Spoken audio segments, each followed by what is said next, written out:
I'm Richard Cowell, and my dad was Tom Cowell, who was the creator, founder, whatever we want to call it, the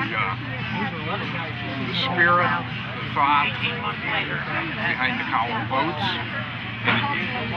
This is now July of 2010, and I can't help but note that at the time many of these things were being created,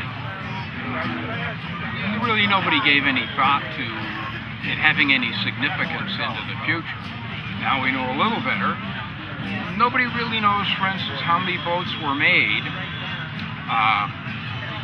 My dad started building the boats really because he wanted to build boats, and he knew essentially what he wanted to create with them. He was familiar with the Lyman boats. He had a little boat livery, and I still remember the story he told my mother, and I don't think he fooled her for 5 seconds, was that it was really hard to get Lyman boats, so it would be better, easier, less expensive, which of course it wouldn't be, to build his own boat. That's what they would have for the boat livery. Well, I've been creating boats, creating a factory, which he did. And at the far end of the factory, the mouth of 6 Mile Creek in Harbor Creek Township, Erie County, Pennsylvania, that's where the factory was. That's where it was created. That's where the only place it ever operated from. And my dad died in '55, so we never really got to see that much of the operation in terms of its full history. Joe Didinsky, who was a master carpenter, my dad had found Joe. Joe's dream was always to build boats.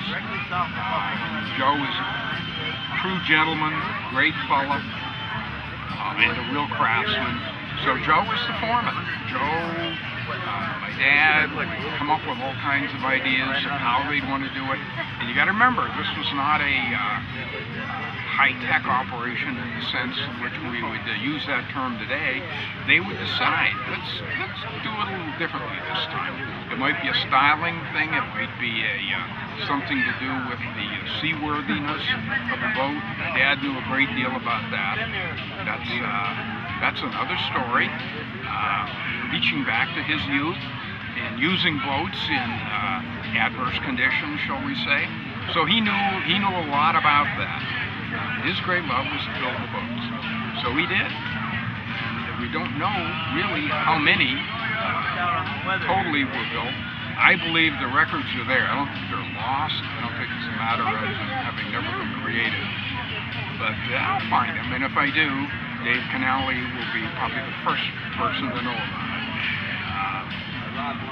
I have one of the last boats we built, a 19-footer with a wood windshield, and it's really essentially as it left the factory in about 1960. I used it a couple of times.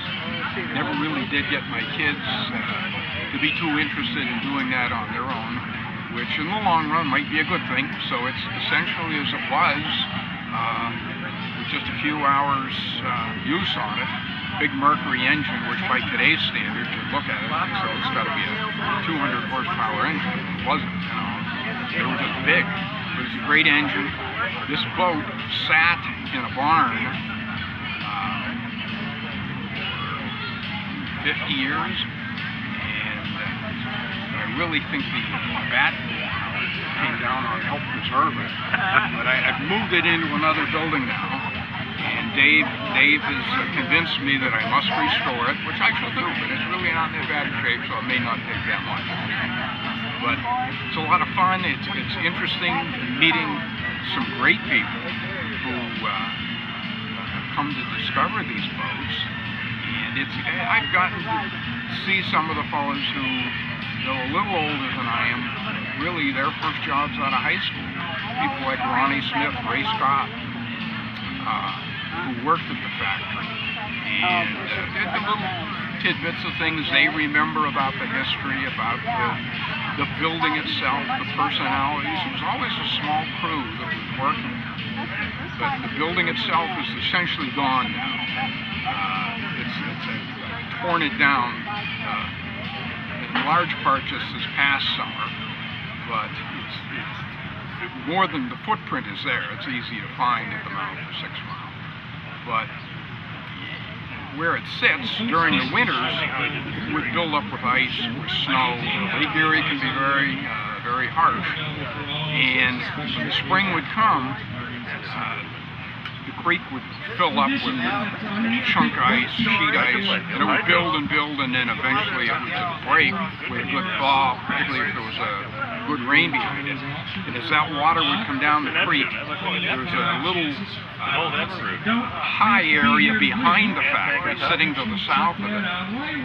Water's rushing down, and it would bolt into this area right behind the factory. Distance between the building and this bank of 12 feet at the most. Roar through there, and then blow the windows out of part of the back of the factory. If they had a new fellow in there, of course they wouldn't tell them to expect that.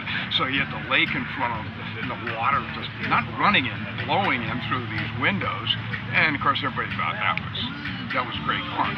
Another fellow and myself, who were probably 13, 14 years old, we'd work in the boat livery, and they would humor us. That would be only during the good weather, obviously.